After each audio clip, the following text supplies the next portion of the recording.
영상이 시작되고 최성훈 박사가 흰 가운을 입고 있거나 신뢰감 있는 모습으로 등장합니다. 최성훈 박사, 안녕하세요. 최성훈 박사입니다. 혹시 여러분, 나는 정말 제대로 하고 있는 것 같은데 라고 느껴본 적 있으신가요? 칼로리도 줄이고 헬스장도 열심히 다니는데 이 지긋지긋한 뱃살은 정말 꿈쩍도 안 하죠. 내가 도대체 뭘 잘못하고 있는 걸까? 하고 남몰래 고민하고 계셨다면 여러분 혼자만 그런 게 아니라는 걸 꼭 알아주셨으면 합니다. 이 영상 끝까지 함께 해주세요. 그토록 애를 써도 깊숙한 내장 지방이 사라지지 않는지 그 진짜 이유를 알게 되실 테니까요. 그리고 더 중요한 건 오늘부터 바로 실천할 수 있는 확실하고 강력한 해결책을 알려드릴 겁니다. 음악이 약간 더 경쾌하고 희망적인 톤으로 바뀝니다. 사실 불과 몇 년 전만 해도 이사인 저 최성훈도 여러분과 똑같은 입장이었습니다. 제 몸 때문에 정말 좌절했었죠. 분명히 식사량을 줄였는데도 바지는 계속해서 더 작아졌고 계단 한층 오르는 것만으로도 숨이 찼어요. 늘 피곤해 절어 있어서 외출 약속도 거절하기 시작했죠. 이사인 저조차도 해답을 찾지 못해 결국 제 멘토이신 소화기내과 명예 교수님을 찾아갔습니다. 그리고 그분께서 해주신 말씀에 저는 그야말로 깜짝 놀랐습니다. 교수님께서 그러시더군요. 최 박사, 뱃살 문제는 단순히 음식 때문만이 아닐세. 자꾸만 뱃살이 다시 차오르는 건 우리 몸에 필수적인 무언가가 부족하기 때문이야. 저는 큰 충격을 받았어. 제가 의학을 공부하면서도 간과했던 부분이었거든요. 저는 수년간 적게 먹고 많이 움직이면 된다는 단순한 주문만 믿어왔으니까요. 하지만 제 뱃살이 절대 빠지지 않게 만들었던 진짜 주범, 그 숨겨진 원인은 바로 소화효소의 부족이었습니다. 저는 되물었죠. 소화효소 말입니까? 그게 대체 뭔가요? 교수님께서는 스터번한 지방이 항상 칼로리만의 문제는 아니라고 설명해 주셨어요. 진짜 문제는 우리 몸이 섭취한 음식을 제대로 소화하고 흡수하지 못하는 데 있다는 거죠. 음식이 완전히 분해되지 않으면 장에서 부패하고 발효되면서 독소를 만들어내기 시작해요. 그러면 우리 몸은 똑똑하게도 중요한 장기를 보호하기 위해 그 독소들을 지방세포로 감싸서 우리 몸의 중심부인 복부 주변에 저장해 버리는 거죠. 인체 소화기관 이미지. 결정적인 문제는 이겁니다. 나이가 들면서 우리 몸의 소화효소 생산량이 급격하게 떨어진다는 사실이에요. 그렇게 되면 아무리 굶고 아무리 운동해도 몸이 지방을 내보낼 수가 없게 됩니다. 오히려 몸속에 쌓인 노폐물 때문에 배가 더 나오게 되는 거죠. 우리 대부분은 뱃살이 게으름이나 과식의 상징이라고 생각해요. 하지만 소화효소 수치가 낮으면 세상에서 가장 절제된 생활을 하는 사람이라도 고전할 수밖에 없습니다. 나이, 서구화된 식단, 만성 스트레스는 우리 몸의 효소 창고를 텅 비게 만듭니다. 그럼 어떻게 될까요? 소화되지 않은 음식은 몸속에서 쓰레기가 됩니다. 이 독성 노폐물은 우리를 무기력하게 만들고 살이 쉽게 찌게 하며 심지어 면역력까지 약화시키죠. 세상에서 가장 영양가 높은 샐러드를 먹는다 해도 그 영양소의 잠금을 해제할 효소가 없다면 아무 소용이 없는 겁니다. 이러한 소화불량, 염증, 지방 축적에 악순환은 고혈압, 당뇨, 고지혈증 같은 심각한 건강 문제의 위험을 극적으로 높입니다. 저의 만성 피로, 더부룩함, 그리고 절대 빠지지 않던 그 뱃살의 근본 원인은 예지력 부족이 아니었어요. 바로 제 몸의 기본 시스템이 고장나 있었던 거죠. 나이가 들면서 가장 큰 걱정거리 중 하나가 바로 뱃살이죠. 저도 예전엔 비교적 날씬했는데 살이 유독 배에만 집중되니까 사람들이 저를 쳐다보는 시선이 너무 부끄러웠어요. 아마 이 느낌 아실 거예요. 뭘 해도 배는 튀어나오고 허리 라인은 사라지고 탄수화물을 쳐다보기만 해도 살이 찌는 듯한 그 느낌. 이건 단순히 외모 문제를 넘어 다른 문제들로 이어집니다. 혹시 이런 경험 없으신가요? 첫째, 계속 배가 고파. 특히 탄수화물을 더 찾게 되는데 이건 혈당을 급격히 올려 우리 몸의 지방 저장 호르몬인 인슐린을 분비시킵니다. 둘째, 뼛속까지 피곤해요. 그러니 움직이고 싶은 생각조차 들지 않죠.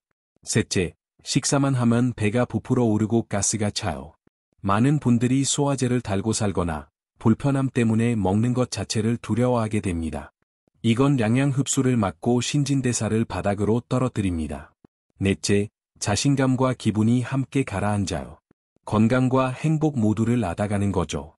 실제로 여러 연구에 따르면 비만은 우울증 위험을 50% 이상 높일 수 있다고 합니다. 그렇다면 이 효소들은 정확히 무슨 일을 할까요? 음식을 우리 몸이 사용할 수 있는 랄로로 바꿔주는 작은 일꾼이라고 생각하시면 돼요. 주로 일꾼은 세 가지입니다. 아밀레이스, 빵이나 밥 같은 탄수화물을 분해합니다. 아밀레이스가 부족하면 혈당이 급격히 오르내리며 지방 저장을 촉진합니다. 리파아제, 지방을 분해하는 전문가입니다. 리파아제 결핍은 뱃살로 가는 직행 티켓이나 다름없죠. 섭취한 지방이 에너지로 쓰이지 않고 그대로 저장되니까요. 프로테아제, 고기나 콩 같은 단백질을 처리합니다. 단백질은 근육에 필수적인데 프로테아제가 부족하면 단백질을 제대로 흡수할 수 없어 근육 손실로 이어집니다. 근육이 줄면 신진대사가 느려지고 이는 또다시 지방 축적으로 이어지죠. 이 효소들은 단순히 소화를 넘어 면역체계, 염증 조절, 해독 과정에도 깊이 관여합니다. 문제는 60대가 되면 20대 시절에 비해 효소 생산량이 절반까지도 줄어들 수 있다는 거예요. 이것이 제가 놓치고 있던 핵심이었습니다. 그래서 저는 교수님의 조언에 따라 변화를 결심했습니다. 식단을 정리하고 고품질이 소화효소 보충제를 먹기 시작했죠. 솔직히 처음엔 반신반의했어. 이게 소화제랑 뭐가 다르지? 하고. 하지만 저 최성훈이 직접 겪은 변화는 상상보다 훨씬 빨리 나타났습니다. 딱 한 달 후, 제 이가 편안해졌어. 식사 후에 그 지긋지긋한 더부룩함이 사라졌습니다. 음식을 먹는다는 게 더 이상 고통이 아니었어. 그냥 몸이 가벼워진 느낌이었습니다. 3개월이 되자 바지가 헐렁해졌어. 뱃살이 눈에 띄게 줄어들고 있었습니다. 거울을 볼 때마다 제 모습에 제가 놀랐어. 정확히 3개월 만에 허리둘레가 3인치 줄었습니다. 그리고 6개월 후에는 배가 납작해졌어. 활력이 넘쳤습니다. 만성 피로는 완전히 사라졌고 아침에 일어나는 게 즐거워졌습니다. 몸이 가벼워지니 자연스럽게 더 움직이게 되고 친구들과의 약속에도 적극적으로 나가게 됐죠. 주변 사람들은 제게 10년은 젊어 보인다고 말하더군요. 물론 보충제가 마법의 약은 아니었어. 저 역시 가공되지 않은 건강한 음식을 먹고 물을 충분히 마시고 매일 걸으려고 노력했습니다. 하지만 저는 100% 확신해요. 결정적인 전환점, 마침내 변화를 이끌어낸 것은 바로 제 효소 결핍을 해결한 것이었습니다. 그럼 어떻게 자연적으로 효소를 늘릴 수 있을까요? 제가 직접 효과를 본 간단한 방법들입니다. 첫째, 효소가 풍부한 음식을 드세요. 파인애플과 파파야는 정말 놀라워. 김치, 사워크라우트, 요거트 같은 발효식품도 좋고. 그리고 새싹 채소를 드셔보세요. 브로콜리 새싹이나 알파파 새싹은 영양의 보고입니다. 파인애플, 김치, 브로콜리 새싹 이미지. 둘째, 먹는 방식을 바꾸세요. 음식이 액체가 될 때까지 씹으세요. 진심입니다. 한 입에 최소 30번은 씹어보세요. 그리고 식사 중에는 물을 벌컥벌컥 마시지 마세요. 이산을 희석시킬 수 있습니다. 식사 30분 전이나 1시간 후에 드시는 게 좋습니다. 셋째, 80% 정도 배가 찼을 때 멈추세요. 이것만으로도 소화기관의 부담을 엄청나게 덜어줄 수 있습니다. 넷째, 밤늦게 먹는 것을 피하세요. 잠들기 최소 3시간 전에는 식사를 마치는 것이 좋습니다. 그리고 저처럼 심각하게 고생하셨던 분이라면 강력한 효과를 위해 고품질이 소화효소 보충제를 고려해보세요. 시중에 워낙 제품이 많아서 혼란스러우실 수 있는데 제가 직접 꼼꼼히 알아보고 신뢰하는 제품 링크를 아래 설명란에 남겨두겠습니다. 하지만 어떤 제품을 선택하시든 다음 기준을 확인하세요. 종합적인 배합, 탄수화물, 아밀레이스, 지방, 리파아제, 단백질, 프로테아제, 분해 효소가 모두 들어있는지 확인하세요. 높은 활성도, 밀리그램, mg, 함량보다 중요한 것이 효소의 활성도입니다. 활성도는 효소의 효능을 나타내는 척도입니다. 식물성 원료, 식물성 효소는 이산 환경에서도 효과적으로 작용하는 경향이 있습니다. 항상 제품 설명서에 나온 권장량을 따르시고 보통 식사 직전이나 식사와 함께 드시는 것이 가장 좋습니다. 그리고 이건 건강한 생활 습관을 대체하는 것이 아니라 보조하는 도구라는 점을 기억해 주세요. 균형 잡힌 식단과 꾸준한 움직임이 여전히 여러분의 기본입니다. 저는 이 힘든 싸움이 단순히 외모에 관한 것이 아니라는 걸 잘 압니다. 이건 우리의 삶의 활력을 앗아가고 자신감을 갉아먹는 고통스러운 일이죠. 저도 겪어봤으니까.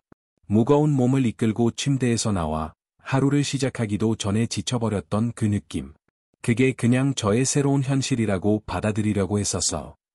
하지만 소화의 과학을 이해한 것이 제 인생을 바꾸었습니다. 저는 제 에너지를 되찾았어. 자신감도 되찾았죠. 이제 거울을 보면 활기차고 건강한 제 모습이 저를 바라보고 있습니다. 여러분도 다시 그렇게 느낄 수 있습니다. 여러분의 몸은 고장난 게 아니에요. 약간의 도움이 필요할 뿐일지도 모릅니다. 이 힘든 싸움은 예지력의 문제가 아니라 생물학의 문제일 수 있습니다. 오늘 이 영상이 여러분의 건강을 되찾고 여러분이 마땅히 누려야 할 활기찬 삶을 되찾는데 도움이 되기를 진심으로 바랍니다. 카메라를 보며 따뜻하게 미소 짓는다. 오늘 영상이 도움이 되셨다면 좋아요와 구독은 제게 정말 큰 힘이 됩니다. 지금까지 최성훈 박사였습니다. 다음 영상에서 뵙겠습니다. 늘 건강하세요.